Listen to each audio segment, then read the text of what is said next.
নমস্কার বন্ধুরা, আমরা পন্ডিচেরি বিচে আছি। আজ আমরা এখানে পৌঁছলাম।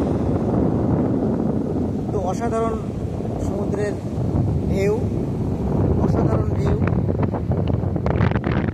চারিদিকে নারকেল গাছ, ঝাউ গাছের বন। সমুদ্রের ঢেউ যেন উতাল পাতাল করে সামনে এগিয়ে আসছে।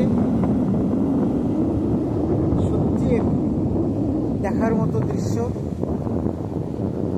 জানি আপনারা অনেক মিস করছেন, তো দুঃখ পাওয়ার কোনো কারণ নেই। আপনারা মনে করলে এখানে আসতে পারেন।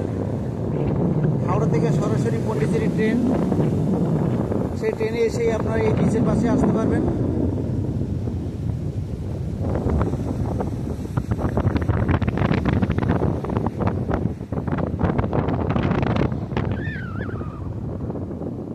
দেখুন কি সুন্দর, কি সুন্দর নারকেল গাছ, ঝাউ গাছের জঙ্গল, আর সমুদ্রের ঢেউ একটার পর একটা আছড়ে পড়ছে, যেন সুন্দর একটা মনোরম ভিউ এখানে আমরা দেখতে পাচ্ছি। সত্যি মন জুড়িয়ে যায়।